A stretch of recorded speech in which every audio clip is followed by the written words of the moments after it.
Hingga penghujung tahun 2024, DPRD Kabupaten Kerinci belum juga menetapkan ketua definitif untuk periode 2024-2029. Gejolak dan konflik kepentingan di tubuh internal Partai Gerindra disebut sebagai pemicu.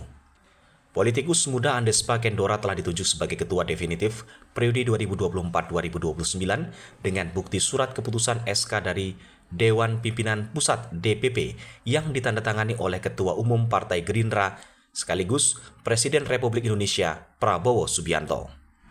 Namun, tidak diindahkan oleh Ketua Dewan Pimpinan Cabang DPC Kerinci, Irwandri. Alhasil, surat keputusan DPP Gerindra tersebut urung ditindaklanjuti oleh Sekretaris DPRD Kerinci, Jondri Ali. Salah satunya untuk ketua itu Gerindra, wakil ketua satu dari Golkar, wakil ketua dua dari Nasdem. Alhamdulillah selama pimpinan sementara itu sudah terbentuk beberapa fraksi dan kemudian dilanjutkan dengan pengusulan daripada pimpinan definitif. Dan kita dalam perjalanannya yang keluar pertama kali untuk pimpinan definitif itu adalah dari Partai Nasdem sesuai dengan SK dari DPP-nya masing-masing. Kemudian dilanjutkan dengan SK daripada untuk calon pimpinan dari Partai Golkar. Untuk masalah Gerindra yang berhak menduduki kursi ketua, memang yang keluar waktu itu adalah Andes dari DPP. Karena ada masalah internal yang belum selesai oleh Ketua PAC, sekaligus beliau Pak Irwandri itu adalah ketua sementara waktu itu di DPRD Kabupaten Kerinci. Mekanismenya bahwa sesuai dengan Undang-Undang 23 tahun 2014 dan Tantip DPRD nomor 7 tahun 2020 itu memang yang diharuskan itu adalah melalui partai politik setempat untuk mengantarkan SK DPP itu ke DPRD. Jadi harus ada surat pengantar dari Ketua PAC. Partai politik setempat itu adalah sesuai undang-undang dan Tantip kami itu adalah PAC untuk mengantarkan surat ke DPRD untuk diteruskan diparipurnakan, diumumkan, kemudian diteruskan ke Bupati untuk dikeluarkan SK. Ternyata itu yang tidak ada dari Gerindra karena ada masalah internal yang belum selesai. Makanya sesuai dengan edaran Menteri Dalam Negeri nomor 100 tahun 2004 itu di pasal di angka 4 itu jelas mengatakan bahwasanya sehubungan dengan ketentuan hal tersebut,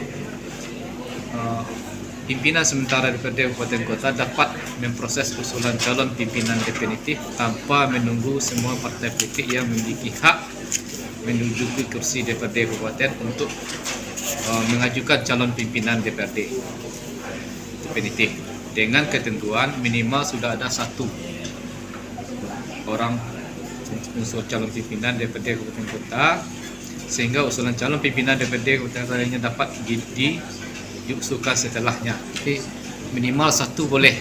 Kalau memang tiga calon tadi tidak siap, satu pun boleh. Untuk agar tidak terhambat. Pertama apa? Pembentukan AKD. Kedua dalam tahapan pembahasan PBD itu agar tidak terhambat. Tiga. Jadi makanya kemarin dua yang sudah siap, alhamdulillah minimal kan satu. Oke, dua kita sudah siap, makanya kita lanjutkan sambil menunggu kisruh dari masalah internal Partai Gerindra itu selesai. Makanya yang kita umumkan kan yang lengkap. Yang lengkap itu apa ya? Apa banyak itu 7. Ada 8 syarat yang lengkap untuk diumumkan, untuk diparipurnakan. Pertama adalah fotokopi SK Gubernur tentang pengangkatan. Yang kedua fotokopi berita acara pengucapan sumpah janji. Kemudian surat pengantar dari DPC setempat. Kemudian yang keempat, surat usulan pimpinan partai politik. Yang kelima, risalah rapat kami di paripurna. Yang keenam, keputusan DPRD di dalam bentuk surat keputusan pimpinan. Kemudian surat pimpinan DPRD ke Pak Bupati yang diteruskan ke Pak Gubernur nanti. Yang ke-8 baru surat Bupati atau Gubernur Kota kepada Gubernur. Karena kurang satu syarat dari Partai Gerindra ini, makanya yang kita usul yang kita latih kemarin itu sesuai dengan SK Gubernur yang sudah keluar. SK-nya dari pimpinan itu dari Golkar dan Nasdem. Jadi itu dasar-dasar sesuai undang-undang. Perlu kita perjelas bahwasanya untuk pembentukan AKD kemarin setelah dua pimpinan itu dilantik, itu tidak terganggu terhadap pembahasan anggaran karena sesuai tadi itu adalah unsur pimpinan yang menandatangani APBD, menandatangani sebuah berita acara yang jelas sifatnya korum. Dalam setiap pembahasan itu korum, kemudian itu dikatakan pimpinan, bukan ketua tapi pimpinan. Itu boleh salah satu dan lambat dalam pengesahan APBD. Kami berharap masalah ini bisa cepat selesai.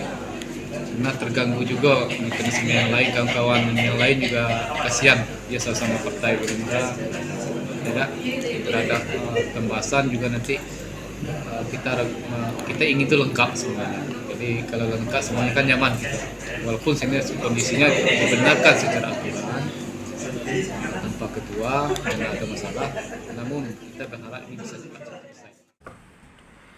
Untuk diketahui, politikus muda Partai Gerindra, Andespa Kendora, yang juga putra dari pengusaha ternama di Kabupaten Kerinci, resmi ditunjuk menjadi Ketua DPRD Kerinci. Setelah Dewan Pimpinan Pusat DPP Partai Gerindra telah menyerahkan surat keputusan SK pengangkatan kepada calon anggota legislatif terpilih yang akan menjabat sebagai pimpinan DPRD seprovinsi Jambi.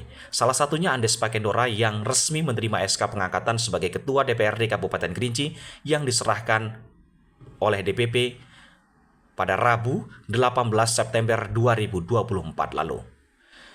Terkait persoalan ini, tim redaksi mencoba mencari informasi di kantor DPC Partai Gerindra Kerinci. Hingga saat ini belum ada yang bisa dikonfirmasi.